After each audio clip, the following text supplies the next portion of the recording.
సజ్జిపిండితో సొరకాయ చెక్కలండి. చూడండి ఎంత బాగున్నాయి చూడండి. బయట అంతా క్రిస్పీగా, లోపలంతా కూడా మెత్తగా, ఎంత చాలా చాలా బాగుంటాయండి. రుచికి రుచి, ఆరోగ్యానికి ఆరోగ్యం. ఎలా తయారు చేసుకోవాలో చూపిస్తాను. సజ్జిపిండి నుండి బేసిన్ తీసుకుని సొరకాయ తరుగు, ఉల్లిపాయల తరుగు తీసుకున్నాను, కాస్తంత పుదీనా, ఒక 4 పచ్చిమిరపకాయలు తీసుకున్నాను, కాస్తంత గుప్పుడు కొత్తిమీర తరుగు. చాలా చాలా హెల్త్ చాలా మంచిదండి ఇలా తీసుకుంటే. మనం ఏదైనా సరే ఫైబర్ అంతా ఉంటుంది దాంట్లో. షుగర్ వాళ్ళు కానీ అందరూ కూడా తినొచ్చు అనమాట. కొంచెం అల్లం ముక్క, చిన్న ముక్కలు చేశాను. కప్పుడు పల్లీలండి, ఒక అరకప్పు పల్లీలు తీసుకున్నాను. ఇది కూడా కచ్చా పచ్చిగా గ్రైండ్ చేశాను. వేసుకున్నాము. సజ్జిపిండి మనం దీనికి తేమకు తగ్గట్టుగాను సజ్జిపిండి, కాస్తంత బియ్యపిండి కూడా వేసుకుంటే క్రిస్పీగా వస్తాయి. బియ్యపిండికి సజ్జిపిండి వేసేస్తున్నాను.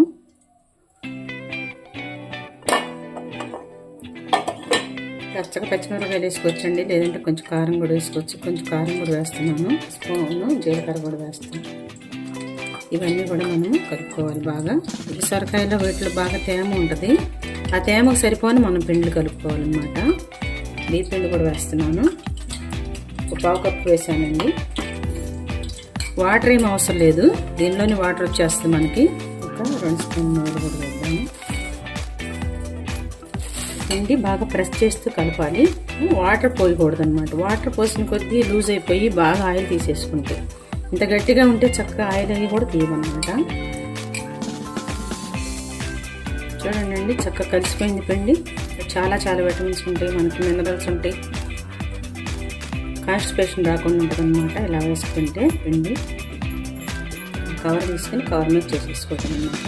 ఫస్ట్గా అయినా, సాయంత్రం స్నాక్స్గా అయినా, ఎప్పుడైనా తినొచ్చండి వీటిని అనమాట. ఒక్కొక్కటి మీడియం ఫ్లేమ్లో పెట్టుకోవాలి, హైలో పెట్టకూడదు.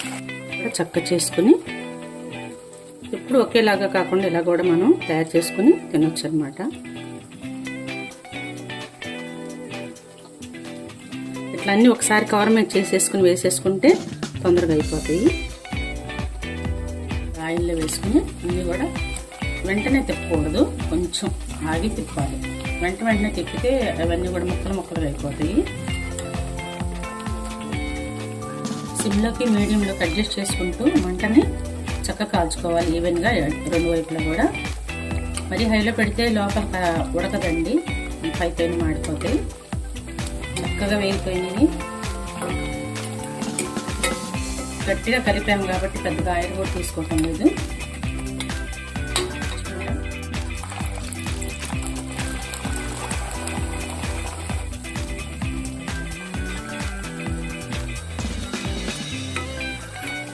అన్నీ చేసుకుని కూడా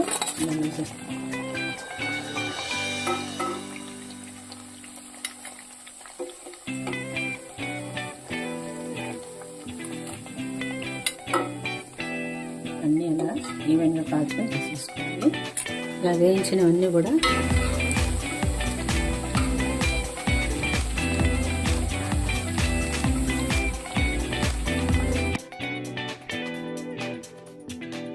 అయిపోయిందండి. అన్నీ కూడా వేసుకుని టిష్యూ పేపర్ మీద వేసుకుంటే, ఏదైనా ఆయిల్ కొంచెం ఎక్సెస్ ఉంటే అది టిష్యూ పేపర్స్ తీసేసుకుంటాయండి. అందరూ కూడా ఇలా తయారు చేసుకొని ఆరోగ్యాన్ని కాపాడుకోవాలండి. బయట అన్ని తెచ్చుకుని తినే కన్నా కూడా మనం ఇలా ఇంట్లోనే తయారు చేసుకుని తింటే చాలా చాలా హెల్త్కి ఉపయోగపడతాయి.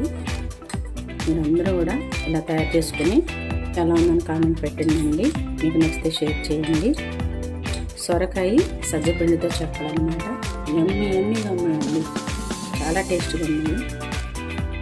థ్యాంక్ యూ సో మచ్ అండి. కూడా క్రిస్పీగా ఉన్నాయి, లోపల చక్కగా మెత్తగా ఉంది అనమాట. ఎంత బాగుంది చూడండి. కావాలంటే మీరు పెనం మీద అయినా కూడా వీటిని టిక్కీలాగా కూడా కాల్చుకుని తినొచ్చు.